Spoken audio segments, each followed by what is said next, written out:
Hey all, it's your big bro. So welcome to Allison. So നമ്മൾ നോക്കാൻ പോകുന്ന respiratory system കേട്ടോ. Respiratory സിസ്റ്റത്തിന്റെ ഇൻട്രൊഡക്ഷൻ മാത്രമാണ്, കംപ്ലീറ്റ്ലി ഒന്നും പറയുന്നില്ല. എന്താണ് ഇൻട്രൊഡക്ഷൻ എന്ന് മാത്രമേ പറയുന്നുള്ളൂ. Because it's very very important. നമ്മുടെ കോമ്പറ്റേറ്റീവ് എക്സാംസ് ലൈക്ക് UPSC എക്സാംസിലൊക്കെ നമുക്ക് എപ്പോഴും ചോദിക്കാൻ ചാൻസ് ഉള്ള, അല്ലെങ്കിൽ നമുക്ക് അധികം ഇമ്പോർട്ടൻസ് ഉള്ള ടോപ്പിക്കാണ് റെസ്പിറേറ്ററി സിസ്റ്റം എന്ന് പറഞ്ഞു കഴിഞ്ഞാൽ. സോ നമുക്ക് നോക്കിയാൽ എന്തൊക്കെയാണ് അതിനകത്ത് വരുന്നത്, അല്ലെങ്കിൽ എന്തോ കാര്യങ്ങൾ നമുക്ക് ഡിസ്കസ് ചെയ്യേണ്ടി വരുന്നു എന്നുള്ളത് നമുക്ക് നോക്കാം. ഫസ്റ്റ് ഓഫ് ഓൾ നമുക്ക് അറിയേണ്ടത് എന്താണ് റെസ്പിറേറ്ററി സിസ്റ്റം എന്നുള്ളത് നമുക്ക് അറിയേണ്ടത് ആവശ്യമാണ്. എന്താണ് റെസ്പിറേറ്ററി സിസ്റ്റം എന്ന് പറയുന്നത് അല്ലേ? ഇപ്പൊ റെസ്പിറേറ്ററി സിസ്റ്റം എന്ന് പറയുന്നത് ഒരു ഓർഗൻ ആണോടാ? അല്ല, ഒരു ഓർഗൻ അല്ല. എന്താണ്? കുറേ ഓർഗൻസ് അല്ലെങ്കിൽ ഓർഗൻ സിസ്റ്റം ചേർന്ന, അല്ലെങ്കിൽ ഇതൊരു ഓർഗൻ സിസ്റ്റം ആണല്ലോ, അപ്പൊ ആക്ച്വലി കുറെ ഓർഗൻസുകൾ ചേർന്നതാണ് അല്ലേ? സോ നമ്മളെ ബോഡിക്ക് ആവശ്യമായ രീതിയിൽ ബ്രത്ത് എടുക്കാൻ വേണ്ടി സഹായിക്കേണ്ട അത്യാവശ്യമാണ്. അപ്പൊ നമുക്കറിയാം റെസ്പിറേറ്ററി സിസ്റ്റം തന്നെ അപ്പർ, ലോവർ എന്ന് പറഞ്ഞ് നമ്മൾ ക്ലാസിഫൈ ചെയ്യുന്നുണ്ട്. അപ്പൊ അതൊന്നും ഞാനിപ്പോൾ പറയുന്നില്ല, നമുക്കത് പഠിക്കാം. അതിനു മുന്നേ നമുക്ക് അറിയേണ്ടത് റെസ്പിറേറ്ററി സിസ്റ്റത്തിൽ എന്തൊക്കെയുണ്ട് എന്നുള്ളത് നമ്മൾ അറിയണം അല്ലേ? So the first one is lungs. Lungs ഒരു പെയർ ഓഫ് ലങ്സ് ആണ് അല്ലേ? പിന്നെ നോസ് വരുന്നുണ്ട്, ആൻഡ് മൗത്ത് വരുന്നുണ്ട്, and tube like structure that which is called as the airway വരുന്നുണ്ട് അല്ലെ? ഇതെല്ലാം എന്താണ്? ഈക്വലി കണക്റ്റഡ് ആണ്. എന്താണ്? ഈക്വലി കണക്റ്റഡ് ആണ്. അത് മാത്രമാണോ? ഈ ലങ്സും നോസും മൗത്തും എയർവേയും മാത്രം മതിയോ? ഇല്ല അല്ലെ? നമുക്ക് കുറച്ച് മസിൽസ്, കുറച്ച് ബ്ലഡ് വെസൽസ് ഒക്കെ ആവശ്യമാണ് അല്ലെ? എന്തൊക്കെ വേണം? മസിൽസ് വേണം അല്ലെ? പിന്നെ ബ്ലഡ് വെസൽസ് വേണം അല്ലെ? ബ്ലഡ് വെസൽസ് എന്തിനാടാ? അതായത് നമ്മുടെ ഈ ഒരു ഓക്സിജനെയും കാർബൺ ഡൈ ഓക്സൈഡിനെയും ഒക്കെ അങ്ങോട്ട് പോയി ഇങ്ങോട്ട് പോവുക, അല്ലെങ്കിൽ അതിനെ കൊണ്ട് ട്രാൻസ്പോർട്ട് ചെയ്യാനൊക്കെ ഹെൽപ്പ് ചെയ്യാറുണ്ട്. ആൻഡ് ഇതെല്ലാം കൂടെ വർക്ക് ചെയ്തിട്ടാണ് റെസ്പിറേറ്ററി സിസ്റ്റം ഉള്ളത്. അപ്പം നിങ്ങൾ ഫസ്റ്റ് ഓഫ് ഓൾ മനസ്സിലാക്കേണ്ടത്, റെസ്പിറേഷൻ കൊണ്ട് ഉദ്ദേശിക്കുന്നത് ഓക്സിജൻ അകത്തേക്ക് കൊണ്ടുവന്നിട്ട് ബൈ പ്രൊഡക്റ്റ് ആയിട്ടുള്ള കാർബൺ ഡൈ ഓക്സൈഡിനെ പുറത്തേക്ക് കൊണ്ടുപോവുക എന്നുള്ള ഒരു ബേസിക് സിസ്റ്റം ആണെന്നുള്ളത് മനസ്സിലാക്കി വെക്കുക. ഇതാണ് റെസ്പിറേറ്ററി സിസ്റ്റത്തിന്റെ കാര്യം. അപ്പൊ റെസ്പിറേറ്ററി സിസ്റ്റത്തിൽ എന്താണ്? ഒരു ഓർഗൻ സിസ്റ്റം ആണ്. അതിൽ ഒരുപാട് ഓർഗൻസ് വരുന്നുണ്ട്. ലങ്സ്, നോസ്, മൗത്ത്, എയർവേ വരുന്നുണ്ട്. ആൻഡ് ഇതെല്ലാം ബ്ലഡ് വെസൽസും മസിൽസുമായിട്ട് കണക്റ്റഡ് ആണ് എന്നുള്ളതും കൂടെ മനസ്സിലാക്കി വെക്കുക. ഓക്കെ, ഇത് ബേസിക് കാര്യം. ഇത് വെച്ചിട്ടാണ്. അപ്പം നിങ്ങൾ എനിക്ക് ലങ്സും നോസും മൗത്തും ഈ എയർവേ സ്ട്രക്ചർ മാത്രം പഠിച്ചാൽ മതിയോ, അത് പഠിച്ചു കഴിഞ്ഞാൽ കംപ്ലീറ്റ് ആവുമോ എന്ന് നിങ്ങൾ ചിന്തിക്കുന്നുണ്ടോ? എന്നാൽ അത് മാത്രമായിട്ട് കംപ്ലീറ്റ് ആവില്ല. നമുക്ക് ആ ഒരു സ്ട്രക്ചർ തന്നെ നോക്കാനായിട്ടുണ്ട്. Okay, will show you the structure. So ഇതാണ് നമ്മുടെ റെസ്പിറേറ്ററി സിസ്റ്റം കൊണ്ട് ഉദ്ദേശിക്കുന്നത് കേട്ടോ. സോ എന്തൊക്കെ കാര്യങ്ങൾ നമുക്ക് നോക്കാം. സോ നമുക്കറിയാം ഒരു ഹ്യൂമൻ ബോഡിയാണ്. നിങ്ങൾ കാണുന്ന പോലെ നമുക്ക് ലങ്സ് കാണുന്നുണ്ട്, ഒരു വിൻഡ് പൈപ്പ് കാണുന്നുണ്ട് അല്ല? അപ്പൊ എല്ലാം കാണുന്നുണ്ട്. അപ്പൊ നമുക്ക് ഓരോന്നായിട്ട് നമുക്ക് സൂം ചെയ്ത് പഠിക്കാം. ഓക്കെ, അപ്പം ഇവിടെ നിങ്ങൾ പഠിക്കുന്ന സമയത്ത് ഞാൻ ഇച്ചിരി ഡീറ്റെയിൽ ആയിട്ട് ഓവർവ്യൂ ചെയ്തായിരിക്കും പഠിപ്പിക്കേണ്ടാവുക കേട്ടോ. The first one is nasal cavity. Obviously നമുക്ക് മൂക്കാണല്ലേ, മൂക്കിന്റെ ഇവിടെ ഉള്ള നേസൽ കാവിറ്റി നമുക്കുണ്ട്. നേസൽ കാവിറ്റി ഉണ്ട്. നാസൽ കാവിറ്റി കഴിഞ്ഞാൽ നെക്സ്റ്റ് വരുന്ന അവിടെയാണ് ലാറിങ്സ് വരുന്നത്. ലാറിങ്സ് വരുന്നുണ്ട്. And next one is trachea വരുന്നുണ്ട്. എൽ ടി പഠിക്കുക. ആൻഡ് ലങ്സ് വരുന്നുണ്ട് കേട്ടോ. ലങ്സ് വരുന്നുണ്ട്. ആൻഡ് ഡയഫ്രം വരുന്നുണ്ട്. ഓക്കെ, ഇതാണ് നമ്മുടെ ഒരു റെസ്പിറേറ്ററി സിസ്റ്റത്തിന്റെ സ്ട്രക്ചർ. സോ ഇത് റെസ്പിറേറ്ററി സിസ്റ്റത്തിനെ ജസ്റ്റ് ഒന്ന് ഡിഫൈൻ ചെയ്ത് മാത്രമേ പറയുന്നുള്ളൂ. അധികം ഒന്നും ഇതിനകത്ത് പറയുന്നില്ല. അപ്പൊ അതുകൊണ്ട് എല്ലാവരും വിചാരിക്കും ഓക്കെ ഇത്രയും മതിയോ, ഇത്രയും പഠിച്ചാൽ അങ്ങനെയല്ല, ഇന്ന് നമുക്ക് ഒരുപാട് പഠിക്കാനുണ്ട്. But the first thing is nasal cavity, and second one is larynx, and third one is trachea, and the fourth one is lungs, and there will be a diaphragm. So ഇതാണ് നമ്മുടെ ബേസിക് ആയിട്ട് നമ്മൾ എന്ത് ചെയ്യേണ്ടത്, മനസ്സിലാക്കി വെക്കേണ്ടത്. ഇതാണ് എന്താണ് ബേസിക് ഒരു നമ്മുടെ റെസ്പിറേറ്ററി സിസ്റ്റം കൊണ്ട് ഉദ്ദേശിക്കുന്നത്. ഇത് മനസ്സിലാവാക ആരുമില്ല. ഇതിൽ നമുക്കിനി സബ് ക്ലാസിഫിക്കേഷൻസ് വരുന്നുണ്ട് കേട്ടോ. അപ്പർ, ലോവർ എന്നൊക്കെ പറഞ്ഞിട്ട് നമുക്ക് വീണ്ടും സബ് ക്ലാസിഫിക്കേഷൻ നമുക്ക് നോക്കാം. അതെങ്ങനെയാണ്, എന്തൊക്കെയാണെന്നുള്ളത് നമുക്ക് നോക്കാം. ഓക്കെ, സോ ഇനി നമുക്ക് അറിയേണ്ടത് എന്താണ് റെസ്പിറേറ്ററി സിസ്റ്റം കൊണ്ട് ഉദ്ദേശിച്ച് ഞാൻ പറഞ്ഞുതരാം. റെസ്പിറേറ്ററി സിസ്റ്റം ഓർഗൻസ് ആണ്, ബ്രീത്ത് ചെയ്യാൻ വേണ്ടി ഹെൽപ്പ് ചെയ്യുന്നു. Lungs, nose, mouth and tube like structure airway ആണ്. മസിൽസ് ഉണ്ട്, ബ്ലഡ് വെസൽസ് ഉണ്ട്, ആൻഡ് റിബ് ഉണ്ട് കേട്ടോ. ഞാൻ ഇത് വിട്ടുപോയായിരുന്നു. നമുക്ക് റിബ് കേജ് ഉണ്ട്. നമ്മുടെ ഈ ഒരു റിബ് കേജ് ആണ് നമ്മൾ പ്രൊട്ടക്ട് ചെയ്ത് നിർത്തുന്നത് അല്ലേ? ഇതെല്ലാം കൂടെ ഒരുമിച്ച് ഓക്സിജൻ നമ്മളെ ബോഡിയിലേക്ക് കൊണ്ടുവരികയും നമ്മൾ ആവശ്യത്തിന് ഇൻഹെയിൽ ചെയ്യുകയും കാർബൺ ഡൈ ഓക്സൈഡിനെ പുറത്ത് കൊണ്ടുപോവുകയും ചെയ്യുന്നു എന്നുള്ളതാണ്. ഇവിടെ ബ്രോങ്കൈ, ആൽവിയോളയൊക്കെ ഉണ്ടാവും. ഞാൻ ഇപ്പോഴൊന്നും പഠിപ്പിക്കും പഠിപ്പിക്കില്ല. കാര്യം എന്താണ്, നമുക്ക് ഇപ്പം എൻ്റെ ആവശ്യം വരുന്നില്ല ആക്ച്വലി. അപ്പം നമുക്ക് ആ ടൈം ആകുമ്പോൾ നമുക്ക് പഠിക്കാം. ഓക്കെ, സോ ഇനി നമുക്ക് അറിയേണ്ടത് എന്തൊക്കെ ഫങ്ഷൻസ് ആണ് എന്നുള്ളത് നമ്മൾ പഠിക്കേണ്ടത് ആവശ്യമാണ്. എന്തൊക്കെ ഫങ്ഷൻസ് ആണ് നമ്മുടെ റെസ്പിറേറ്ററി സിസ്റ്റം ചെയ്യുന്നത്. സോ മേജറായിട്ട് പറയുന്ന ഫങ്ഷൻസ് നേരത്തെ പറഞ്ഞതുപോലെ കാർബൺ ഡൈ ഓക്സൈഡിനെയും ഓക്സിജനെ എന്ത് ചെയ്യുക, അങ്ങോട്ടും ഇങ്ങോട്ടും കൊണ്ടുപോവുക എന്നുള്ളത് മാത്രമാണ്. അതിനേക്കാൾ മോർ ഓവർ നമ്മുടെ എയർ സാക്ക്, നമുക്ക് ലങ്സിനകത്ത് ഒരുപാട് എയർ സാക്സ് ഉണ്ട്, വിച്ച് ഇസ് കോൾഡ് ആസ് ആൽവിയോളി. അവിടെ ബ്ലഡ് വെസൽസ് പോകുന്നുണ്ട്. അതിലൂടെ ഈ വേസ്റ്റ് പ്രൊഡക്ട്സിനായിട്ടുള്ള കാർബൺ ഡൈ ഓക്സൈഡിനെ ഒഴിവാക്കി കളയുക എന്നുള്ളതാണ്. ഇപ്പം എക്സാമ്പിൾ പറയുവാണെങ്കിൽ നമ്മുടെ ആൽവിയോളെ ഇങ്ങനെയാ ഇരിക്കുന്നതെന്ന് വിചാരിച്ചു. നിങ്ങളുടെ പ്ലസ് ടുവിലൊക്കെ ഉണ്ടാവുന്ന ടെക്സ്റ്റ് ബുക്കിന്റെ പിക്ചേഴ്സ് ആണ്. സോ ഇതിനകത്ത് ബ്ലഡ് വെസൽസ് ഉണ്ട്. സോ ഓക്സിജൻ ഇങ്ങനെ കടന്നു പോകുന്നുണ്ട്, കാർബൺ ഡൈ ഓക്സൈഡ് കടന്നു പോകുന്നുണ്ട്. Okay, carbon dioxide oxygen കടന്നു പോകുന്നുണ്ട്. സോ ഇവിടെ നമുക്കൊരു ടിഷ്യൂ ഉണ്ടെന്ന് വെക്കാം, ടിഷ്യൂവോ സെല്ലോ എന്തെങ്കിലും എന്ന് വിചാരിക്കുക. അപ്പോൾ സെല്ലിൻ്റെ അടുത്ത് ഓക്സിജൻ വന്നു, സെല്ലിൻ്റെ അടുത്ത് ഓക്സിജൻ വന്നു, സെല്ല് യൂട്ടിലൈസ് ചെയ്തു, അത് തിരിച്ച് കാർബൺ ഡൈ ഓക്സൈഡ് തിരിച്ചു കൊടുത്തു. അതിവിടെ വരുന്ന ഒരു സിമ്പിൾ ഡിഫ്യൂഷൻ. ഞാൻ ജസ്റ്റ് ഡിഫ്യൂഷൻ മാത്രമേ പറയുന്നുള്ളൂ, ഒന്നും പറയുന്നില്ല. ഹയർ ടു ലോവർ കോൺസെൻട്രേഷൻ അല്ലേ. സോ ഒരു ഡിഫ്യൂഷൻ വഴി കാർബൺ ഡൈ ഓക്സൈഡ് ഓക്സിജൻ അങ്ങോട്ടും ഇങ്ങോട്ടും കടന്നു പോകുന്നു. ഓക്കെ, ഇതാണ് ഇതിന്റെ മെയിൻ ഫംഗ്ഷൻ. ഈ മെയിൻ ഫംഗ്ഷൻ നമുക്ക് പഠിക്കാനുണ്ട്, ഞാൻ പഠിപ്പിക്കും. ഓക്കെ, പക്ഷേ റെസ്പിറേറ്ററി സിസ്റ്റം വേറെ കുറച്ച് കാര്യങ്ങളും കൂടെ ചെയ്യുന്നുണ്ട്. ഒന്ന്, നമ്മുടെ ബ്രെത്തിലുണ്ടല്ലോ മോയ്സ്ചർ ആഡ് ചെയ്യുന്നുണ്ട്. എന്താണ് മോയ്സ്ചർ? നിങ്ങളൊരു സ്പൂണോ അല്ലെങ്കിൽ എന്തെങ്കിലും കത്തിയോ എടുത്ത് വെച്ചിട്ട് മൂക്കിനടിയിൽ വെച്ചിട്ട് ഒന്ന് ഊതിക്കഴിഞ്ഞാൽ, അല്ലെങ്കിൽ മീൻസ് മൂക്കിലാ ശ്വാസം എടുത്തു കഴിഞ്ഞാൽ അതിനെ വേർപ്പ് കാണാൻ പറ്റും. അതെന്തുകൊണ്ടാണ്? അത് മോയ്സ്ചർ ഉള്ളത് കൊണ്ടാണ്. ഇനി അത് മാത്രമല്ല, പാർട്ടിക്കിൾസിൽ നിന്ന് പ്രൊട്ടക്ട് ചെയ്യുന്നു. എന്ത് പാർട്ടിക്കിൾ? ഫോറിൻ പാർട്ടിക്കിൾ നിന്ന് നമ്മളെ പ്രൊട്ടക്ട് ചെയ്യുന്നു എന്നുള്ളതാണ്. പിന്നെ അത് മാത്രമല്ല, നമുക്ക് സംസാരിക്കാൻ വേണ്ടി സഹായിക്കുന്നു. ടോക്ക് കേട്ടോ, ഇത് ബേസിക് സംസാരിക്കുക എന്നൊക്കെ പറയുന്നത് നമ്മുടെ ഫംഗ്ഷൻ തന്നെയാണ്. കാരണം നമ്മുടെ വോക്കൽ കോഡിലേക്ക് എയർ കടന്നു പോയിട്ട് അവിടെ വൈബ്രേറ്റ് ക്ലിങ് ക്ലിങ് ക്ലിങ് എന്ന ശബ്ദം കേൾക്കുന്നില്ല, ആ പരിപാടി. ഓക്കെ, ആൻഡ് നമുക്ക് മണപ്പിക്കാൻ, സ്മെല്ല് ചെയ്യാൻ വേണ്ടി നമ്മൾ ഹെൽപ്പ് ചെയ്യും. നമുക്കറിയാം നമ്മുടെ മൂക്കിനകത്ത് എന്തുണ്ട്? ഓൾഫാക്ടറി നെർവ്സ് ഉണ്ട്. സോ ഇതിലൂടെ മോളിക്യൂൾസ് കടന്നു പോകുമ്പോൾ അല്ലെങ്കിൽ ബ്രെത്ത് ചെയ്യുമ്പോൾ കടന്നു പോകുമ്പോൾ ഈ ഓൾഫാക്ടറി നെർവ് സെൻസ് ചെയ്യുകയും അത് ബ്രെയിനിലേക്ക് പോവുകയും ആൻഡ് ബ്രെയിന് ഐഡന്റിഫൈ ചെയ്യുകയും ചെയ്യുന്നു എന്നുള്ളതാണ്. And last one but least അല്ല, ഇറ്റ്സ് വെരി വെരി ഇമ്പോർട്ടൻ്റ് ആണ്, നമ്മുടെ ബോഡിയിലുള്ള അസിഡിറ്റി ബാലൻസ് ചെയ്യുന്നു. അതെങ്ങനെയാന്ന് പറഞ്ഞു തരട്ടെടാ. അതായത് നമ്മുടെ ബോഡിയിൽ കാർബൺ ഡൈ ഓക്സൈഡ് കൂടുകയാണെന്ന് വെച്ചോളൂ, ആ ടൈമിൽ pH ലോ ചെയ്യുന്നു. അങ്ങനെ എന്താവുന്നു? ബോഡിയിൽ അസിഡിക് ആവുന്നു, അല്ലെങ്കിൽ ആസിഡ് എന്ന് പറഞ്ഞ അല്ലെങ്കിൽ അസിഡിക് എന്നൊരു കണ്ടീഷനിലേക്ക് പോവുകയും ചെയ്യുന്നു. അപ്പൊ എപ്പോഴാണോ കാർബൺ ഡൈ ഓക്സൈഡ് റിമൂവ് ചെയ്ത് ഓക്സിജൻ മെയിൻറ്റെയിൻ ചെയ്യുന്നത്, pH നോർമലൈസ് ആവുന്നു. അത് ബ്ലഡ് pH ആണ് കേട്ടോ ഉദ്ദേശിക്കുന്നത്. ബ്ലഡ് pH നോർമലൈസ് ആവുന്നു ആൻഡ് അസിഡിക് ആവാതെ ബാലൻസ് ചെയ്ത്, അതായത് നമ്മളെ ബോഡി ബാലൻസ് ചെയ്ത് ആ ഒരു ആസിഡ് ബേസ് ബാലൻസ് മെയിൻറ്റെയിൻ ചെയ്തിരിക്കുന്നു. അപ്പൊ ഇതാണ് ബേസിക് ആയിട്ടുള്ള ഫങ്ഷൻസ്. ഇനി നമുക്ക് നോട്ട് നോക്കാം, എളുപ്പമായിരിക്കും. ഞാൻ ഫസ്റ്റ് പറഞ്ഞു ഓക്സിജനും പിന്നെ കാർബൺ ഡൈ ഓക്സൈഡും വേസ്റ്റ് പ്രൊഡക്ട്സുകൾ ഒഴിവാക്കുന്ന കാര്യം ഞാൻ പറഞ്ഞു. And warm add to moisture in air breathe in പറഞ്ഞു. And protect your body from particle you breathe in പറഞ്ഞു. And allow your talk help to smell and balance level of acidity in your body. അപ്പൊ ഇതൊക്കെ എന്താണ്, വളരെ സിമ്പിളായ കാര്യമാണ്. അധികം ഒന്നും time എടുത്ത് പഠിക്കേണ്ട ആവശ്യം വരുന്നില്ല. ഓക്കെ, സോ ഇനി നമ്മൾ പറയാൻ പോകുന്നത് അനാറ്റമിയാണ് കേട്ടോ.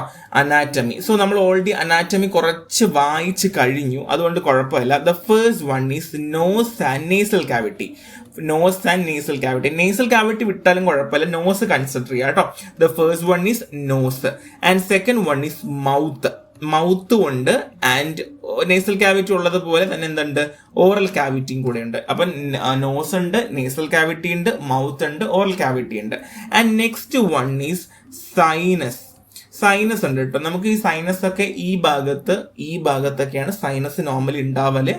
അപ്പം ഈ സൈനസിനകത്തൊക്കെ മ്യൂക്കസ് ഒക്കെ കയറി ഫില്ല് ചെയ്ത് ലൈനിങ് ഒക്കെ വരുവാണെങ്കിൽ ഭയങ്കര ബുദ്ധിമുട്ടായിരിക്കും, ശ്വാസം എടുക്കാനൊക്കെ ഒരുപാട് ബുദ്ധിമുട്ട് വരും കേട്ടോ. അതൊക്കെ നമുക്ക് ഓൾറെഡി പഠിക്കാനുണ്ട്, ഞാൻ പഠിപ്പിച്ചു തരാം. ആൻഡ് നെക്സ്റ്റ് വൺ ഈസ് ഫാരിങ്സിനെയാണ് നമ്മൾ എന്ത് പറയാ? ത്രോട്ട് എന്ന് പറയാം. എന്താണ്? ഫാരിങ്സിന് നമ്മൾ ത്രോട്ട് എന്ന് പറയാം. And next one is larynx, voice box, നമ്മുടെ voice box larynx. And trachea, ആരാളുള്ളത്? Trachea, which is called the wind pipe. And next one is bronchi. എന്തുണ്ട്? ബ്രോങ്കൈ ഉണ്ട്, which is called large airway. പിന്നെ ആരുടെ ഉള്ളത്? ആരും ഒന്നുമില്ല. ലങ്സും ഉണ്ട്, ഡയഫ്രം ഉണ്ട്. അപ്പൊ എന്തൊക്കെയാണ് പഠിപ്പിച്ചു? ഞാൻ ഒന്നും കൂടെ പറയാം. എന്നെ നോക്കുക, എന്റെ ഫേസ് മാത്രം നോക്കുക, വേറെ നോക്കരുത്. Nose nasal cavity, mouth oral cavity, ഇവിടെ sinus, and next one is throat. ഇവിടെ നിന്ന് ത്രോട്ടല്ലേ വരിക, അപ്പൊ ഫാരിങ്സ് പി. അപ്പൊ ഞാൻ പറഞ്ഞ PL എന്ന് പറഞ്ഞില്ലേ, ഫാരിങ്സ്. പിന്നെ തൊട്ട് കഴിഞ്ഞാൽ വോയിസ് ബോക്സ്, ലാരിങ്സ്. പിന്നെ ഉള്ളത് trachea which is called wind pipe. പിന്നെ bronchi, large airway, and lungs, diaphragm. എളുപ്പല്ലേ? ഒന്നുകൂടെ നോക്കിയേ. നോസ്, നേസൽ ക്യാവിറ്റി, ഓറൽ അല്ലെങ്കിൽ മൗത്ത് അല്ലെങ്കിൽ oral cavity, sinus, pharynx, larynx. Pharynx is called a throat and larynx is called a voice box, and trachea, bronchi, lungs and diaphragm. എളുപ്പമാണ്, ഒന്നുമില്ല. അത് തന്നെയാണ് ഇവിടെയും പറയുന്നത്. Nose, nasal cavity, mouth oral cavity, sinus, pharynx, larynx, voice box, trachea, wind pipe, bronchi, lungs, diaphragm. Okay, അപ്പൊ എല്ലാവരും ഒന്ന് ഓടിച്ച് വായിച്ച് ഞാൻ കുറച്ച് വെള്ളം കുടിക്കട്ടെ. എല്ലാവരും ഒന്ന് വെള്ളം കുടിച്ചോ, അപ്പോഴത്തേക്ക് നിങ്ങൾക്ക് ഒരു ഐഡിയ കിട്ടും കേട്ടോ.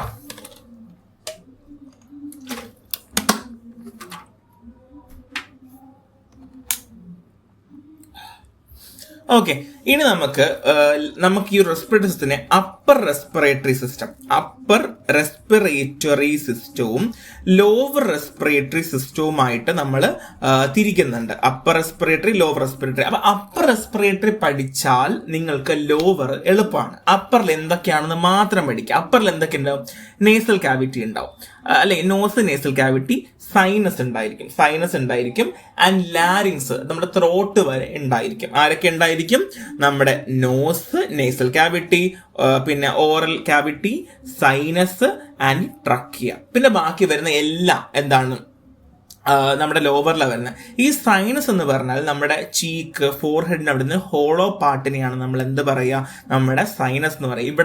ഇവിടെ ഈ ഒരു ഭാഗമല്ലേ, ഈ ഒരു ഭാഗത്ത് നമുക്ക് ചെറിയൊരു ഹോളോ പാർട്ട് ഉണ്ട് അകത്ത് കേട്ടോ. ഇവിടെ നമുക്ക് ഒരു ഹോളോ പാർട്ട് ഉണ്ട്. അതിനകത്ത് മ്യൂക്കസ് ഒക്കെ ഫിൽ ആയി കഴിഞ്ഞാൽ നമുക്ക് ശ്വാസം എടുക്കാൻ ഭയങ്കര പാടാണ്. ആക്ച്വലി അപ്പർ റെസ്പിറേറ്ററി ട്രാക്ട് കൊണ്ട് ഉദ്ദേശിക്കുന്നത് നമുക്ക് ശ്വസന വ്യവസ്ഥ കറക്റ്റ് ആക്കുക, അതായത് എയർ അകത്തേക്ക് കയറുക എന്നുള്ളത് മാത്രമേ നമ്മളിവിടെ കൺസിഡർ ചെയ്യുന്നുള്ളൂ. അങ്ങനെയാണെങ്കിൽ ലോവർ എന്തൊക്കെയായിരിക്കും? ലോവർ എന്തൊക്കെയാ പിന്നുള്ളത്? നമുക്ക് ട്രക്കിയ ഉണ്ട്, ബ്രോങ്കൈ ഉണ്ട്, ലങ്സ് ഉണ്ട്, ഡയഫ്രം ഉണ്ട്, അല്ലെ? സോ ഡയഫ്രം നമ്മൾ ഇതിനോട് കൺസിഡർ ചെയ്യുന്നില്ല. ആക്ച്വലി ലോവർ റെസ്പിറേറ്ററി ട്രാക്ട് ആയിട്ട് നമ്മൾ തീരുമാനം. അപ്പർ റെസ്പിറേറ്ററി ട്രാക്ട് ഉണ്ട്, ലോവർ റെസ്പിറേറ്ററി ട്രാക്ട് ഉണ്ട്. ട്രാക്റ്റിൽ ആരൊക്കെ വരുന്നുള്ളതാണ്. സിസ്റ്റം വരുമ്പോൾ ഡയഫ്രം വരും, ട്രാക്ട് വരുമ്പോൾ നമ്മൾ ഡയഫ്രം പറയില്ല. ഓക്കെ, പിന്നെ വേറൊരു കാര്യം കൂടെ ഉണ്ട്, ട്രക്കിയും ബ്രോങ്കിയും ബ്രോങ്ക്യൂൾസും. സോ ഇവിടെ നമ്മൾ ട്രക്കിയ, ബ്രോങ്കയ്ക്കകത്ത് ആരുണ്ട്? ബ്രോങ്ക്യൂൾസ് ഉണ്ട്. ഇതൊക്കെ നിങ്ങൾ കുഞ്ഞിലെ പഠിക്കുന്നതുകൊണ്ട് ഞാൻ വീണ്ടും എക്സ്പ്ലെയിൻ ചെയ്യില്ല കേട്ടോ. ട്രക്കിയ, ബ്രോങ്കി ആൻഡ് ബ്രോങ്ക്യൂൾസ്, ഇത് മൂന്നും കൂടെ ചേർന്ന് ഒരു ട്രീ ആയിട്ടിരിക്കാറുണ്ട്, ഒരു ട്രീ പോലെ. That which is called trachea bronchial tree എന്ന് പറയാം. Trachea bronchial tree, trachea, bronchioles and bronchi. ബ്രോങ്ക്യൂൾസും നമ്മുടെ ബ്രോങ്കയില്ലേ, ബ്രോങ്ക്യൂൾസ് കുഞ്ഞു സ്മോൾ എയർവേയാണ്. നമുക്കത് ലങ്സ് പഠിക്കുമ്പോൾ കറക്റ്റ് പഠിക്കാം കേട്ടോ. ആൻഡ് ഇതെല്ലാം കൂടെ ചെറിയൊരു ട്യൂബ് പോലെ ആയിട്ട് ഇരിപ്പുണ്ട്, ഒരു കുഞ്ഞ് എയർ സാക്ക് പോലെ. നമ്മളൊരു മരം തിരിച്ചു വെച്ചാൽ എങ്ങനെ, നമുക്ക് മരം ഇങ്ങനെയല്ല ഉണ്ടാവുക, നമ്മൾ മരം തിരിച്ചു വെച്ചാൽ അതായത് ഇങ്ങനെ മരം ഇങ്ങനെ വന്നിട്ട് ഇങ്ങനെ കുഞ്ഞു എയർ സാക്ക് പോലെ ഉണ്ടാവും. അതിലൂടെ ഇങ്ങനെ നമ്മുടെ ഓക്സിജനും കാർബൺ ഡൈ ഓക്സൈഡും ഒക്കെ ഇങ്ങനെ കയറി പൊയ്ക്കൊണ്ടിരിക്കും. ഇതാണ് പരിപാടി, സിമ്പിളാണ്. അപ്പൊ അപ്പർ പഠിച്ചു, ലോവർ പഠിച്ചു. അപ്പർ എന്താണ്? Nose, oral, sinus and trachea. Lower വരുമ്പോൾ എന്തൊക്കെ വരും? Bronchi, bronchioles, trachea. അത് മൂന്നും കൂടെ ചേർന്നിട്ട് ട്രക്കിയോ ബ്രോങ്കിയൽ ട്രീ ആയിട്ട് മാറുന്നു. ആൻഡ് വേറെ ആരൊക്കെയുണ്ട്? ബ്രോങ്കൈ, ലങ്സും വരുന്നുണ്ടെന്നുള്ളതാണ്. ഇത് വളരെ എളുപ്പമുള്ളതാണ്, അധികം ഒന്നുമില്ല. ഇത് അപ്പർ റെസ്പിറേറ്ററി ട്രാക്റ്റിൽ എന്തൊക്കെയുണ്ടെന്ന് പറയുന്നുണ്ട്. നമ്മൾ എയർ ഉള്ളിലേക്ക് കൊണ്ടുവരിക എന്നുള്ളത് തന്നെയാണ്. Start with nose, mouth, very pull air in to ബോഡിയിലേക്ക് എയർ കൊണ്ടുവരിക. Nasal cavity, sinus, larynx. Okay, and lower respiratory tract ആണെങ്കിൽ ആരൊക്കെയാണ്? Trachea, bronchi, bronchioles. അതെന്താണ്? ട്രക്കിയോ ബ്രോങ്കിയൽ ട്രീ ആയിട്ട് മാറ്റുകയാണ് ചെയ്യുക. ബേസിക്കലി സ്മോൾ ട്യൂബ്സുകൾ ഉണ്ടായിരിക്കും. ഫ്രം അപ്പർ റെസ്പിറേറ്ററി ട്രാക്ടിൽ നിന്ന് സ്മോളർ എയർ സാക്സിലേക്ക് എയർ കൊണ്ടുപോവുക എന്നുള്ളത് തന്നെയാണ്. Alveoli look like bit upside down tree പോലെ ഉണ്ടായിരിക്കും എന്നുള്ളതാണ്. ഓക്കെ, ഇത് മനസ്സിലാവായികാതെ ആരെങ്കിലും ഉണ്ടോ? ഇല്ല എന്ന് ഞാൻ പ്രതീക്ഷിക്കുന്നു. ഓക്കെ, ഇനി എങ്ങനെയാണ് റെസ്പിറേഷൻ വർക്ക് ചെയ്യുന്നത്? ഓക്കെ, ഞാനൊരു കഥ പറയാം. ഓക്കെ, സിമ്പിൾ കഥ പറയാം. ഓക്കെ, നമ്മൾ ഫ്ലൈറ്റിൽ പോവുകയാണെന്ന് വിചാരിക്കുക. ഫ്ലൈറ്റിൽ പോകണമെങ്കിൽ നമ്മൾ എങ്ങനെയാണ് ചെയ്യുക? നമ്മളത് ടിക്കറ്റ് എടുത്ത് ബോർഡിങ് ചെയ്തതിന് ശേഷം നമ്മൾ എവിടെ പോവും? ഫ്ലൈറ്റിൽ കയറും. ഫ്ലൈറ്റ് നമുക്ക് ആവശ്യമുള്ള ഡെസ്റ്റിനേഷൻ ഇറക്കും, അവിടെ നമ്മൾ ഇറങ്ങിപ്പോവും. എന്നിട്ട് നമ്മൾ തിരിച്ച് വീണ്ടും ഫ്ലൈറ്റ് എടുക്കും, ഇറങ്ങി വരും, അല്ലെ? ഈ പരിപാടി തന്നെ ലങ്സിലുള്ളൂ.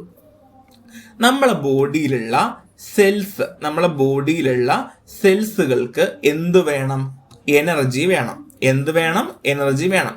ഈ എനർജി തരാൻ വേണ്ടി സഹായിക്കുന്ന ആള് ആരാണ്? ഓക്സിജൻ ആണ്. അപ്പൊ ഓക്സിജൻ ഉണ്ടെങ്കിൽ എനർജി ക്രിയേറ്റ് ആവുകയും ഉണ്ടാവുന്നു. ഇനി കാർബൺ ഡൈ ഓക്സൈഡ് ആണെങ്കിലോ ബൈ പ്രൊഡക്റ്റ് ആണ്, which is harmful to the body. അപ്പൊ നമുക്ക് റിമൂവ് ചെയ്യേണ്ട അത്യാവശ്യമല്ലേ? അപ്പൊ നമ്മുടെ സർക്കുലേറ്ററി സിസ്റ്റവുമായിട്ട് നമ്മുടെ ഹാർട്ട് നമ്മുടെ ലങ്സ് അറ്റാച്ച്ഡ് ആണ്. ലങ്സ് മീൻസ് നമ്മുടെ റെസ്പിറേറ്ററി സിസ്റ്റം അറ്റാച്ച്ഡ് ആണ്. That means heart, blood vessels എല്ലാം അറ്റാച്ച്ഡ് ആണ്. അപ്പൊ നമ്മുടെ ഓക്സിജൻ ഉണ്ട്. ഓക്സിജൻ നമ്മൾ ഉള്ളിലേക്ക് അപ്പറിൽ വന്നു, ലോവറിൽ വന്നു എന്ത് ചെയ്തു? ഒരു ഫ്ലൈറ്റ് എടുത്ത് നേരെ എന്ന് പറഞ്ഞിട്ട് എവിടെ നിന്ന്? ഡൈഫ്രം. അതിപ്പോ എക്സാമ്പിൾ നമ്മൾ അന്തരീക്ഷത്തിൽ മൊത്തം ഓക്സിജൻ ഉണ്ട്. അപ്പം നമ്മുടെ ഓക്സിജൻ നമ്മുടെ മൂക്കിൽ നിന്ന് ഇവിടെ നിന്ന് ഫ്ലൈറ്റ് എടുക്കുവാണ്. ഞാൻ ശ്വാസം വലിച്ചു കയറ്റുന്നു, വികസിക്കുന്നു, അടുത്ത സ്പേസ് വരുന്നു, ഡൈഫ്രം പുൾ ഡൗൺ. ശ്വാസം എടുക്കുമ്പോൾ എന്താ ചെയ്യുക? ഡൈഫ്രം താഴേക്കാ പോകുന്നത് അല്ലേ? താഴേക്കാരും വികസിക്കണം, സ്പേസ് വേണം. ഡൈഫ്രം പുൾ ഡൗൺ, മോർ സ്പേസ് ഉണ്ടാവുന്നു. അങ്ങനെ ഓക്സിജൻ അകത്തേക്ക് വരുന്നു. ഓക്സിജൻ എവിടെ വന്നു? അകത്തേക്ക് വന്നു, ലങ്സിന്റെ അകത്തേക്ക് വന്നു അല്ലേ? ഇനി അവിടെ നിന്ന് എന്ത് ചെയ്യണം? അവിടെ നിന്ന് ഓരോ ഓക്സിജൻ മോളിക്യൂൾസും നമ്മളെ ബ്ലഡ് വെസൽസിലേക്ക് കയറണം അല്ലേ? അവിടെ ഒരു ഗേറ്റ് വേ ഉണ്ട്, ആൽവിയോളിൽ ഒരു എയർപോർട്ട് ഗേറ്റ് വേ ഉണ്ട്. അവിടെ നിന്ന് ഓരോന്നും പയ്യെ കയറി എവിടെ ചെല്ലും? നമ്മുടെ ബ്ലഡ് വെസൽസ്, കാപ്പിലറീസിലൊക്കെ പോയിട്ട് നേരെ നമ്മുടെ സെൽസിലേക്ക് പോകും. സെൽസിൽ ചെന്നിട്ട് ആവശ്യമുള്ള ഓക്സിജൻ കൊടുക്കും, ബാക്കിയുള്ള കാർബൺ ഡൈ ഓക്സൈഡ് എടുത്ത് തിരിച്ചു കൊണ്ടുവരും. ഈ ഒരു പരിപാടിയാണ് ആരോടെ ചെയ്യുക. അപ്പൊ ഓക്സിജൻ വന്നു, ആൽവിയോളെ വന്നു. ഞാൻ ബാക്കിയുള്ള സ്കിപ്പ് ചെയ്ത് അപ്പറും ലോവറും ഒക്കെ സ്കിപ്പ് ചെയ്തിട്ടുണ്ട്. അവിടെ നിന്ന് വന്നു നമ്മുടെ സെല്ലിന് ഓക്സിജൻ കൊടുത്തു, ബാക്കി വന്ന കാർബൺ ഡൈ ഓക്സൈഡ് തിരിച്ചു കൊണ്ടുവന്ന് അവിടെ ആൽവിയോളെ കൊടുത്ത് പുറത്തേക്ക് കളഞ്ഞു. ഓക്കെ, ഇതാണ് ബേസിക് ആയിട്ടുള്ള പരിപാടി. ഇത് തന്നെ ഇവിടെയും പറയുന്നുള്ളൂ. ഒന്ന് ഓടിച്ചു വായിച്ചു നോക്കിയേ. കണ്ട, ഓക്സിജൻ നമുക്ക് എനർജി തരാൻ ആവശ്യമാണ്, carbon dioxide waste product ആണ്, കൂടുതൽ നമുക്ക് പണി കിട്ടും. എങ്ങനെ പണി കിട്ടാം? നമുക്ക് അസിഡിക് കൂടും അല്ലെ? അത് കാർബൺ ഡൈ ഓക്സൈഡ് കൂടുമ്പോൾ എന്ത് ചെയ്യുന്നു? pH കുറയും. അങ്ങനെ അസിഡിക് pH ആവും അല്ലെ? ഓക്കെ, അത് മറക്കല്ലേ. ആൻഡ് നമുക്ക് circulatory system, heart, blood vessels എല്ലാം ക്ലോസ്ലി വർക്കിംഗ് ആണ്. സോ ഇത് ഞാൻ നേരത്തെ പറഞ്ഞ കഥയാണ്. ഈ കഥയൊന്നും നിങ്ങളൊന്ന് ഓടിച്ചു വായിച്ചേ, പെട്ടെന്ന് വായിച്ചപ്പോൾ ഞാൻ കുറച്ച് വെള്ളം കുടിക്കട്ടെ.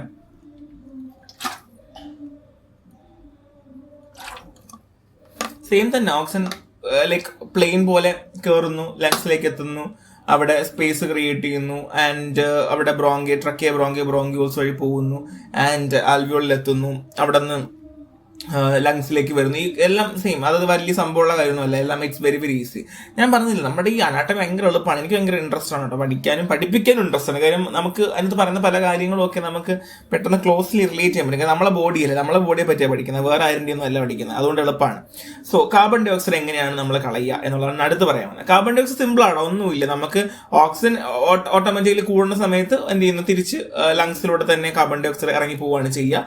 ആ ടൈമിൽ ഡൈഫ്രം തിരിച്ചു വരും. നമുക്ക് പുറത്തേക്ക് തള്ളണം. അപ്പം ഡൈഫ്രം താഴേക്ക് പോകുമെങ്കിൽ തിരിച്ചു വരുന്നുള്ളത് മാത്രമേ ഉള്ളൂ. അങ്ങനെ ആ ഒരു ക്യാവിറ്റിയിൽ നിന്ന് പുറത്തേക്ക് തള്ളി വരുന്നു. അത് അധികം പഠിക്കാനോ കാര്യങ്ങളോ ഒന്നുമില്ല. പിന്നെ വേറെ എന്തെങ്കിലും ഫംഗ്ഷൻസ് ഉണ്ടോ എന്നുള്ളത് നമുക്ക് ചോദിക്കുന്നതാണ്. വേറെ ഫംഗ്ഷൻസ് ഉണ്ട് കേട്ടോ. ലൈക്ക് റെസ്പിറേഷൻ എന്ന് പറയുന്നത്, അല്ലെങ്കിൽ നമ്മുടെ ഹാർംഫുൾ പാർട്ടിക്കിൾസ് നേരത്തെ പറഞ്ഞ സെയിം തന്നെയാണ്. പിന്നെ നമ്മളെ ലങ്സിനകത്ത് ഒരുപാട് സീലിയാസ് ഉണ്ട്, കുഞ്ഞു ടൈനി ഹെയർസ് ഉണ്ട്. അത് ഡസ്റ്റിനെയൊക്കെ ഒഴിവാക്കി കളയുന്നു. ഇതെല്ലാം സെയിം, നമ്മൾ പറഞ്ഞ കാര്യങ്ങളെല്ലാം സെയിം തന്നെയാണ് കേട്ടോ. ഇനി നമ്മൾ പറയുന്നത് കണ്ടീഷൻ അല്ലെങ്കിൽ ഡിസോർഡർ. Condition or disorder. ഞാൻ ഇങ്ങനെയൊക്കെ വാരിക്കോരി എഴുതി വെക്കും, അത് എൻ്റെ ഇഷ്ടമാണ്, നിങ്ങൾക്ക് നിങ്ങളുടെ ഇഷ്ടം ചെയ്യാം. സോ ആക്ച്വലി നമ്മുടെ റെസ്പിറേറ്ററി സിസ്റ്റത്തിനെ അഫക്റ്റ് ചെയ്യുന്ന കണ്ടീഷൻ കാരണമാകുന്നത് virus, bacteria, then obviously fungus. ഇത് കാരണം അല്ലെങ്കിൽ ഫംഗൈ കാരണമൊക്കെ നമുക്ക് ഇൻഫെക്ഷൻസ് ഉണ്ടാകാം. അത് കാരണം നമുക്ക് ഒരുപാട് ഡാമേജ് ഉണ്ടാകാം. ഇതല്ലാതെ ഉണ്ടാകുന്ന ഒരു കാരണമാണ് ജനറ്റിക് ഡിസോർഡേഴ്സ് കാരണം നമുക്ക് പണി കിട്ടാം. സോ റെസ്പിറേറ്ററി സിസ്റ്റത്തിൽ നമുക്ക് ഇതല്ലാതെ കുറച്ച് കോസ് ഞാൻ പറഞ്ഞല്ലോ, ഇപ്പൊ ഫംഗസ്, വൈറസ്, ബാക്ടീരിയ എന്നൊക്കെ പറഞ്ഞല്ലോ. അതേപോലെ തന്നെ നമുക്ക് അല്ലാതെ ഫോറിൻ ബോഡീസ് കാരണം നമുക്ക് പണി കിട്ടാം. The first one is allergic rhinitis. എന്താണ് അലർജിക് റൈനൈറ്റിസ്? വെച്ചാൽ നമുക്ക് പോളൻ ഗ്രെയിൻസ്, എനിക്ക് പോളൻ ഗ്രെയിൻസ് അലർജി ഉള്ള ആളാണ്. അപ്പോൾ പോളൻ ഗ്രെയിൻസ് കാരണമൊക്കെ ഡസ്റ്റും ഒക്കെ കാരണം നമ്മുടെ നേസൽ പാത്വേയിൽ ഒരു ഒബ്സ്ട്രക്ഷൻ ഉണ്ടാവുകയും നമുക്ക് അങ്ങനെ ഭയങ്കര ജലദോഷം. അതിന് നമുക്ക് അലർജിക് റൈനൈറ്റിസിന്റെ വേറൊരു പേരാണ് ഹേ ഫീവർ കേട്ടോ. HAY, hay fever. മറന്നു പോവല്ലേ, ഹേ ഫീവർ എന്ന് പറയാറുണ്ട്. അലർജിക് റിയാക്ഷൻ നമ്മൾ തുമ്മുമ്പോഴും ചുമയ്ക്കാനും നമുക്ക് ഇച്ചി നോസ്, വാട്ടറി ഐ ഒക്കെ നമുക്ക് ഉണ്ടാകും ആക്ച്വലി. സോ നമുക്കത് ലൈഫ് സ്റ്റൈൽ ചേഞ്ചിൽ എന്തെങ്കിലുമൊക്കെ മാറ്റങ്ങളൊക്കെ വരുത്തി കഴിഞ്ഞാൽ നമുക്ക് ഒരുപാട് പറ്റും കേട്ടോ. കാര്യം മിക്കവാറും ഇത് നമ്മുടെ അന്തരീക്ഷത്തും കാരണം നമുക്ക് വരുന്ന ഒരു പരിപാടിയാണ്. അതിനുള്ളത് COPD. പിന്നെ ക്രോണിക് എയർവേ കണ്ടീഷൻസ് ഉണ്ട്. എന്തുണ്ട്? ക്രോണിക് എയർവേ കണ്ടീഷൻസ് ഉണ്ട്. ക്രോണിക് എയർവേ കണ്ടീഷൻസിലാണ് COPD. എന്താണ്? Chronic obstructive pulmonary disease. Asthma എന്താണ്? എല്ലാവരും വിചാരിക്കും ആസ്മ ഇൻഹേൽ അടിക്കുന്ന ആ പരിപാടി തന്നെയാണ്. ആക്ച്വലി നമ്മുടെ എയർവേ സ്വെല്ലൻ ആകും. അതായത് മ്യൂക്കസ് കൊണ്ട് നിറയും. മ്യൂക്കസ് ഫുള്ളി കയറി നിറഞ്ഞിട്ട് നമുക്ക് ചെസ്റ്റ് ടൈറ്റ്നസ്, വീസിങ് അങ്ങനെയുള്ള കാര്യങ്ങളൊക്കെ ഉണ്ടാകും. അതാണ് നമ്മൾ പറയുന്നത്. And COPD chronic obstructive disease ആണ്. ആക്ച്വലി ലങ്സും എയർവേയിലും ഒക്കെ നമുക്ക് ബ്രീത്ത് ചെയ്യാൻ പറ്റില്ല, റെസ്ട്രിക്ട് നമ്മൾ കൺജസ്റ്റഡ് ആയിട്ടുള്ള ഫീലിംഗ് ഉണ്ടായിരിക്കും എന്നുള്ളതാണ്. And next one is cystic fibrosis. നിങ്ങൾക്ക് അറിയാം, അത് ആക്ച്വലി ജനറ്റിക് ഡിസോർഡർ ആണ്. തിക് മ്യൂക്കസ് ബിൽഡപ്പ് ചെയ്യുന്നു നമ്മുടെ ഓർഗൻസ്. സിസ്റ്റിക് ഫൈബ്രോസ് എന്ന് പറയുമ്പോഴത്തേക്കും ആദ്യത്തെ ആൾക്കാർ എല്ലാവരും അത് ക്യാൻസർ ആണ് എന്നുള്ള രീതിയിലേക്ക് പോവാറുണ്ട്. Actual cystic fibrosis genetic disease ആണ് കേട്ടോ. നമുക്ക് സ്റ്റിക്കി തിക് മ്യൂക്കസ് ബിൽഡപ്പ് ആവുകയും അങ്ങനെ നമുക്ക് ശ്വാസം എടുക്കാൻ പറ്റാതെ വരുന്ന ഒരു അവസ്ഥയിലാണ് നമ്മളെ ഓർഗൻസിനത് ബ്ലോക്ക് വരും. അത് സിസ്റ്റിക് ഫൈബ്രോസ് കയറി ബ്ലോക്ക് ചെയ്യുവാണ് ചെയ്യേണ്ടാവുക. അപ്പോൾ സിസ്റ്റിക് ഫൈബ്രോസ് എന്ന് കേൾക്കുമ്പോൾ ആദ്യം അത് ക്യാൻസർ ആണ് അല്ലെങ്കിൽ ക്യാൻസർ എന്നുള്ള രീതിയിൽ നിങ്ങളത് എടുക്കരുത്. ഇറ്റ്സ് എ ജനറ്റിക് ഡിസോർഡർ എന്ന് ആദ്യം നിങ്ങളുടെ മനസ്സിൽ വേണം, എന്നിട്ട് ബാക്കി ആലോചിക്കാം. പിന്നെ അപ്പർ ആൻഡ് ലോവർ റെസ്പിറേറ്ററി ട്രാക്റ്റിൽ അഫക്ട് ചെയ്യുന്ന കുറച്ച് പ്രശ്നങ്ങളുണ്ട്. അപ്പറും ലോവറിലും അഫക്ട് ചെയ്യുന്ന കുറച്ച് ഡിസീസുകളുണ്ട്. ലൈക്ക് ഇൻഫ്ലുവൻസ അല്ലെങ്കിൽ flu like disease and common cold. So influenza എന്താ? ഫ്ലൂ എന്താണ്? ലൈക്ക് കോമൺലി നമുക്ക് റെസ്പിറേറ്ററി എല്ലാ കുഞ്ഞു കുട്ടികളിൽ ഉണ്ടാവുന്നതാണ്. ഇൻഫ്ലുവൻസ വൈറസ് കാരണം ഉണ്ടാവുന്നതാണ് എന്ത്? ഇൻഫ്ലുവൻസ അല്ലെ. ഇൻഫ്ലുവൻസ എന്ന് പറയുന്നത് എന്താണ്? ഇൻഫ്ലുവൻസ വൈറസ് കാരണം ഉണ്ടാവുന്ന സാധനമാണ്. നമുക്ക് ഭയങ്കര തലവേദന, ബോഡി വേദന അതൊക്കെ നമുക്ക് ഉണ്ടായിരിക്കും. പിന്നെ പ്രഗ്നന്റ് കണ്ടീഷനിലൊക്കെ ഇൻഫ്ലുവൻസ വന്നു കഴിഞ്ഞാൽ ഭയങ്കര പ്രശ്നമാണ് കേട്ടോ. ആൻഡ് കോമൺ കോൾഡ് ഞാൻ പറയേണ്ട ആവശ്യമില്ല. പിന്നെ ഉള്ളത് നിമോണിയ കേട്ടോ. നിമോണിയ ഒക്കെ നമുക്ക് വരാം. നിമോണിയ, സൈനസൈറ്റിസ് ഇതൊക്കെ വരാം. ഇതൊക്കെ ഇൻഫ്ലമേഷൻ ഉണ്ടല്ലോ. അപ്പൊ allergic rhinitis, chronic airway condition like asthma, chronic obstructive pulmonary disease, cystic fibrosis. അപ്പറിലാണെങ്കിൽ കോമൺ കോൾഡ്, ഫ്ലൂ, പിന്നെ ഇൻഫ്ലമേഷൻ, നിമോണിയ, സൈനസൈറ്റിസ്, പിന്നെ ബ്രോങ്കൈറ്റിസ് വരും കേട്ടോ. നമ്മുടെ എയർവേ ഒക്കെ ഭയങ്കര സ്വെല്ലം ചെയ്യും. ഇത്രേ ഉള്ളൂ. ഈ പഠിപ്പിച്ച സംഭവം തന്നെയാണ് അവിടെ ഉള്ളത്. വേറെ എക്സ്ട്രാ ഒന്നും അതിനകത്ത് പറയുന്നില്ല. സോ എന്തൊക്കെയാണ്? അലർജിക് റൈനൈറ്റിസ് പറഞ്ഞു, ഇതൊക്കെ chronic and upper low inflammation ഞാൻ പറഞ്ഞു. ഓക്കെ. പിന്നെ ഉള്ളത് ഇന്റർസ്റ്റീഷ്യൽ ലങ് ഡിസീസ് ഉണ്ട്. അതായത് pulmonary fibrosis and other ILD can cos permanent scarring in the lungs. അതായത് ഈ ഒരു ILD ഉണ്ടാവുകയാണെന്നുണ്ടെങ്കിൽ നമ്മളെ ലങ്സിലേക്ക് ഇൻഫ്ലമേഷൻ ഉണ്ടാവുന്നു. അതിന്റെ കൂടെ തന്നെ എന്തെങ്കിലും സ്കാറിങ്ങും ഉണ്ടാവും. ഈ സ്കാറിങ് കാരണം നമുക്ക് ബ്രെത്ത് എടുക്കാൻ പറ്റില്ല, ഡ്രൈ കഫ് ഉണ്ടാവുക. അപ്പൊ റേഡിയേഷൻ തെറാപ്പി പോലെ മെഡിക്കേഷൻസ് ഒക്കെ പിന്നെ എടുക്കേണ്ടത് ഇച്ചിരി ബിറ്റ് ഡിഫിക്കൽട്ടായ കാര്യമാണ്. സോ അതത്ര വലിയ എളുപ്പമുള്ള കാര്യമല്ല. പിന്നെ ബ്ലോക്കേജ്, എന്തെങ്കിലും ഫോറിൻ ബോഡി കാരണം. പിന്നെ ആസിഡ് ബേസ് ഇംബാലൻസ്, നമ്മൾ നേരത്തെ പറഞ്ഞ സെയിം സാധനം. പിന്നെ too little oxygen, too much carbon dioxide in the blood vessel. So ഒന്നെങ്കിൽ കൂടുക അല്ലെങ്കിൽ കുറയുക. കുറച്ച് ഓക്സിജൻ ഉണ്ടെങ്കിലും കൂടുതൽ ഓക്സിജൻ ഉണ്ടെങ്കിലും പണി കിട്ടും. അതെങ്ങനെയെന്ന് പറഞ്ഞുതരാം. ഇതിൽ ഒരു കാര്യം നിങ്ങൾ ശ്രദ്ധിക്കുക. 3 കാര്യങ്ങൾ പറഞ്ഞിട്ട്: ഹൈപ്പോക്സിയ, ഹൈപ്പർ കാപ്നിയ പറയുന്നുണ്ട്. എന്താണ് ഹൈപ്പോക്സീമിയ? ഹൈപ്പോ കുറവ്, എക്സീമിയ ദാറ്റ് മീൻസ് ബ്ലഡുമായി ബന്ധമുണ്ട്. അപ്പൊ ബ്ലഡിൽ ഓക്സിജൻ കുറവാണ്. അപ്പൊ നമ്മള് ചുണ്ടൊക്കെ ഇതാകൂട്ടാ ബ്ലൂ കളറൊക്കെ വരും. അതാണ് ഹൈപ്പോക്സീമിയ. ഇനി ഹൈപ്പോക്സിയ, ഓക്സിജൻ എവിടെ? ബോഡി ടിഷ്യൂല് കുറവ്. And hypercapnia that means carbon ഡൈ ഓക്സൈഡിന്റെ അളവ് കൂടുതൽ. അതിനാണ് hypercarbia carbon dioxide എന്ന് വിചാരിച്ചത്, കാർബിയ. സോ എന്താണ്? ഹൈപ്പോക്സിയ നമ്മളെ ബ്ലഡിൽ കുറയുവാണെങ്കിൽ പണി കിട്ടും. ഹൈപ്പോക്സിയ എന്താണ്? നമ്മൾ ടിഷ്യൂവിൽ ഓക്സിജന്റെ അളവ് കുറയുവാണെങ്കിൽ പണി കിട്ടും. And hypercapnia. ഓക്കെ. ഇതൊക്കെ എളുപ്പമല്ലേ? ഒന്നുമില്ല, ഭയങ്കര എളുപ്പമുള്ള കാര്യമാണ്. അധികം ഒന്നും പറയാനൊന്നുമില്ല. പിന്നെ what is the signs and symptom of condition affect? എന്തൊക്കെ നമുക്ക് വരും? ഇതൊക്കെ നമ്മൾ ഓൾറെഡി പറഞ്ഞതാണ്. എന്താണ്? Shortness of breath, running nose, blue skin, lips. ഇതൊക്കെ എപ്പോഴും കോമൺലി ഒരു റെസ്പിറേറ്ററി അസുഖം ഉണ്ടെങ്കിൽ കാണും. നമ്മൾ എപ്പോഴും ചുണ്ട് ഒക്കെ ചെറിയൊരു നീല കളർ, നമ്മൾ വളരെ വെളുത്തൊക്കെ നമ്മൾ ഉണ്ടാവും. അത് നോർമലി ഉള്ള കാര്യമാണ്. അത് വലിയ സംഭവമുള്ള കാര്യം ഒന്നുമല്ല. ഓക്കെ. നമുക്കിനി എന്തൊക്കെ ടെസ്റ്റുകൾ ചെയ്യാം? എന്തൊക്കെ ടെസ്റ്റുകൾ ചെയ്യാം. ബേസിക്കലി ക്ലിനിക്കലി നമ്മൾ ഐഡന്റിഫൈ ചെയ്യാറുണ്ട്. ഇപ്പം നമ്മൾ സ്ഥലത്തൊക്കെ വെച്ചും നമ്മൾ ശ്വാസം എടുക്കുന്ന രീതി ചെയ്യാറുണ്ട്. എന്നാൽ നമ്മൾ എപ്പോഴും എന്താണ് പൾസ് ഓക്സിമീറ്റർ കേട്ടിട്ടുണ്ടോ? കോവിഡ് സമയത്ത് എല്ലാവരും കേട്ടിട്ടുണ്ടോ പൾസ് ഓക്സിമീറ്റർ? അതായത് പൾസ് OX എന്ന് പറയും, അല്ലെങ്കിൽ പൾസ് ഓക്സിമെട്രി റുട്ടീൻ ടെസ്റ്റ് ആണ്. നമ്മൾ ഇടയ്ക്ക് ഡിവൈസ് വെച്ചിട്ട് ബ്ലഡ് ഓക്സിജൻ ലെവൽ നോക്കും. പിന്നെ പൾമണറി ഫംഗ്ഷൻ ടെസ്റ്റ് PFT എന്ന് പറയും കേട്ടോ. അത് നമ്മളെ ലങ്സ് എത്രത്തോളം വർക്ക് ചെയ്യുന്നു എന്നറിയുന്നതാണ്. നമ്മൾ ലങ്സിലൂടെ എയർ കടന്നു പോകുമ്പോൾ എത്രത്തോളം, അല്ലെങ്കിൽ എക്സസൈസ് ചെയ്യുമ്പോൾ എത്രത്തോളം വർക്ക് ചെയ്യുന്നു എന്നറിയുന്നതാണ്. ജസ്റ്റ് നമുക്കൊരു സ്പൈറോമെട്രി എന്നൊരു സാധനം ഉണ്ട്. നമ്മൾ ട്യൂബ് ഉണ്ട്, മൗത്ത് പീസ് നമ്മൾ അകത്ത് വെച്ച് നമ്മൾ ഊതുമ്പോഴത്തേക്ക് അതിലിങ്ങനെ കാണിക്കും എത്രത്തോളം പൊങ്ങുന്നു താഴുന്നു കാണിക്കും. അങ്ങനെയാണ് നമ്മൾ അറിയുന്നത്. ഒരു സിമ്പിൾ ടെസ്റ്റ് ആണ്, അതാർക്കും ചെയ്യാൻ പറ്റുന്നതാണ്. And next one is chest X-ray. അത് ക്ലിനിക്കിലൊക്കെ ചെയ്യുന്ന പരിപാടിയാണ്. നമ്മൾ എക്സ്റേ എടുത്ത് നോക്കും, എന്തെങ്കിലും ഒബ്സ്ട്രക്ഷനോ കാര്യങ്ങളുണ്ടോ നമ്മൾ നോക്കും. അങ്ങനെ നമ്മൾ ചെയ്യാറുണ്ട്. And next one is atrial blood gas. Arterial blood gas. എന്താണ് ആർട്ടീരിയൽ ബ്ലഡ് ഗ്യാസ്? ABG. ഒരുപാട് ടെസ്റ്റുകളിൽ റെസ്പിറേറ്ററി അസുഖമുള്ള ആൾക്കാർക്ക് കണ്ടിട്ടുണ്ടാവും. ABG ടെസ്റ്റ് ചെയ്യാൻ കൊടുത്തിട്ടുണ്ട്, അത് നോക്കിയിട്ടേ പറയാൻ പറ്റുള്ളൂ എന്നൊക്കെ പറഞ്ഞ് ഒരുപാട് നിങ്ങൾ കണ്ടിട്ടുണ്ടാവും. സോ ABG എന്ന് പറയുന്നത് ഓക്സിജനും കാർബൺ ഡൈ ഓക്സൈഡും നിങ്ങളെ ബ്ലഡിൽ എത്രത്തോളം ഉണ്ടെന്നും അത് എത്രത്തോളം pH മാറ്റം വരുത്തുന്നുണ്ട് എന്നറിയുന്നതാണ്. അതുകൊണ്ട് തന്നെ സാമ്പിൾ നമ്മൾ എന്ത് ചെയ്യുള്ളൂ? ആർട്ടറിയിൽ നിന്ന് മാത്രമേ എടുക്കുള്ളൂ. സാമ്പിൾ എവിടെ നിന്ന് എടുക്കുള്ളൂ? ആർട്ടറിയിൽ നിന്ന് മാത്രമേ എടുക്കുള്ളൂ. അപ്പൊ എവിടെ നിന്ന് എടുക്കില്ല? വെയിനിൽ നിന്ന് എടുക്കില്ല. ഓക്കെ, അങ്ങനെ നമ്മൾ എമർജൻസി സിറ്റുവേഷനിൽ എത്രത്തോളമാണ്, ഇപ്പൊ എക്സാമ്പിൾ നമുക്ക് ഇപ്പൊ ബോധമൊന്നുമില്ല എന്ന് നടക്കുവാണെങ്കിൽ നമ്മൾ എപ്പോഴും ഏട്രിയൽ ബ്ലഡ് ഗ്യാസ് ആണ് നമ്മൾ എപ്പോഴും ചെയ്യുന്നത് കേട്ടോ. അപ്പൊ ഈ ടെസ്റ്റുകളെ പറ്റി അവിടെ മെൻഷൻ ചെയ്യുന്നുണ്ട്.